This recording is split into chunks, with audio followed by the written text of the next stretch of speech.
नमस्कार दोस्तों। आज मेरे अनशन का चौथा दिन शुरू है।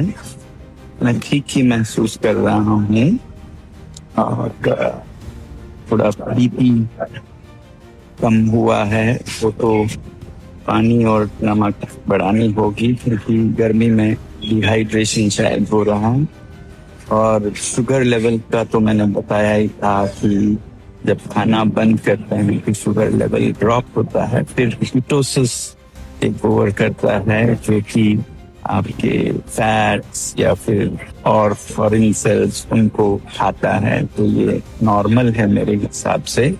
अगर ये और लंबा होता जाए तो फिर फैट्स के बाद वो मसल्स को खाने लगता है, फिर ऑर्गन्स को भी खाने लगता है, फिर डेथ होती है। एक आदमी जो ना ही कोई नेता और ना कोई फिल्म स्टार, लेकिन आज पूरा देश उनके बारे में बात कर रहा है। 17 दिन से ज्यादा समय से भूख हड़ताल पर बैठे सोनम वांगचुक की तबीयत लगातार खराब हो रही है। रिपोर्ट्स के मुताबिक उनके 8 से 9 किलो वजन घट चुका है। डॉक्टर उनकी हेल्थ को मॉनिटर कर रहे हैं और देश भर में यूथ एक ही सवाल पूछ रहे हैं, क्या सोनम वांगचुक की आवाज सरकार तक पहुंच पा रही है या फिर यह आंदोलन इंडिया के सबसे बड़े यूथ मूवमेंट्स में से एक बन सकता है। और सबसे बड़ा सवाल, एक अवार्ड विनिंग इनोवेटर को आखिर रास्ता बंद करके सड़क में भूखा 17 दिन से हड़ताल करने की क्या जरूरत पड़ी। आज की वीडियो में हम सोनम वांगचुक की पूरी कहानी, उनकी हेल्थ अपडेट, प्रोटेस्ट के पीछे का सच और आगे क्या हो सकता है, सब कुछ डिटेल में समझेंगे। तो वीडियो में आगे बढ़ने से पहले आपको जानना होगा आखिर सोनम वांगचुक है कौन। अगर आपने 3 इडियट्स मूवी देखी होगी तो आपको फुंगसुक वांगडू याद जरूर होगा। बहुत लोग मानते हैं कि उस कैरेक्टर की इंस्पिरेशन सोनम वांगचुक से ली गई थी। लद्दाख के रहने वाले सोनम वांगचुक एक इंजीनियर, इनोवेटर और एडुकेशन रिफॉर्मर है और उन्होंने ऐसा प्रोजेक्ट बनाया है जो पूरे दुनिया भर में मशहूर है। आइस स्तूपा प्रोजेक्ट का नाम आपने सुना होगा। सस्टेनेबल एडुकेशन मॉडल और एनवायरमेंट कंजर्वेशन के लिए उनके काम को इंटरनेशनल लेवल पर सहराया गया। लेकिन आज वही इंसान एक आंदोलन का चेहरा बन गया है। लेकिन फिर से एक ही सवाल आ रहा है कि आखिर एक इंजीनियर को, एक अवार्ड विनर को आखिर प्रोटेस्ट करने की क्या जरूरत पड़ी। तो चलिए इस प्रोटेस्ट की कहानी को जानने के लिए आपको जानना होगा इस प्रोटेस्ट का आखिरकार शुरुआत कहां से हुआ था। कुछ हफ्तों पहले सोनम वांगचुक ने एक ऐसा कदम उठाया जिसके बाद पूरे देश का ध्यान उनकी तरफ चला गया। उन्होंने भूख हड़ताल शुरू की। उनका कहना था कि देश के युवाओं के साथ अन्याय हो रहा है। कॉम्पिटिटिव एग्जाम्स और रिक्वायरमेंट प्रोसेस को लेकर देश भर में नाराजगी बढ़ रही थी। लाखों स्टूडेंट सालों तक तैयारी करते हैं, लेकिन जब पेपर लीक की बात सामने आती है तो उनकी मेहनत के साथ साथ उनका सपना भी टूट जाता है। और सोनम वांगचुक ने यूथ के इसी फ्रस्ट्रेशन को पूरे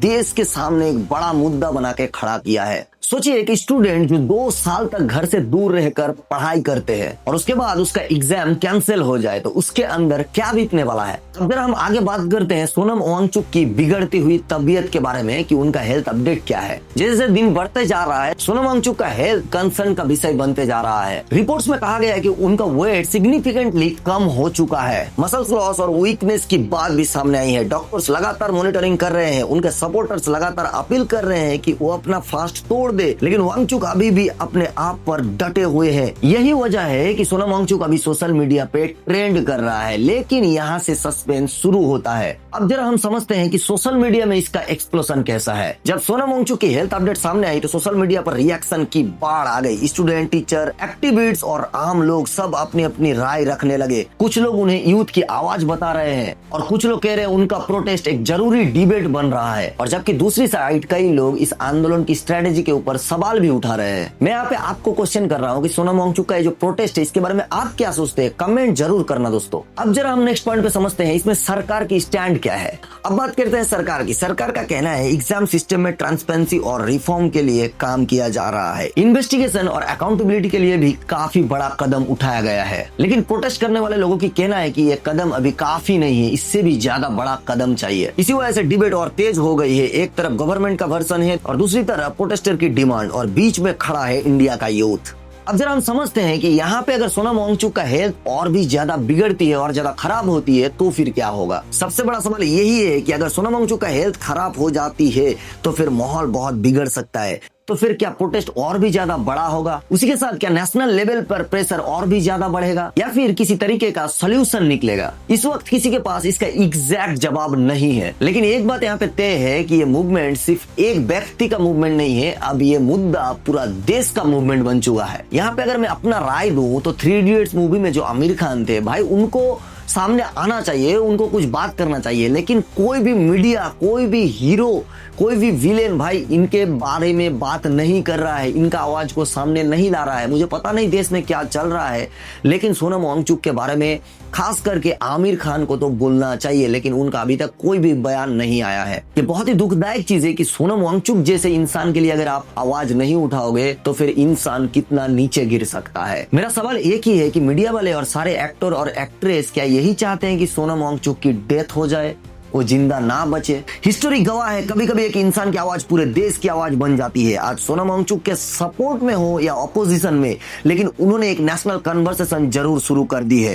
एडुकेशन, यूथ, अकाउंटेबिलिटी और सिस्टम पर भरोसा, ये सब सवाल आज फिर से देश के सामने खड़े हैं। अब देखना ये है कि आने वाले दिनों में इस कहानी का अगला चैप्टर क्या होने वाला है। मैं उनके लिए प्रे जरूर करूंगा। अगर आप लोग भी प्रे करेंगे तो मुझे कमेंट करके जरूर बताना दोस्तों। और ये पूरा मुद्दे के बारे में आप लोग क्या सोचते हैं, आपका क्या बयान है, आपका क्या राय है, कमेंट बॉक्स में कमेंट जरूर करना। इसी के साथ मैं इस वीडियो को एंड करूंगा दोस्तों। मैं मिलूंगा आपसे नई वीडियो के साथ, तब तक अपना ख्याल रखिए। जय हिंद, वंदे मातरम।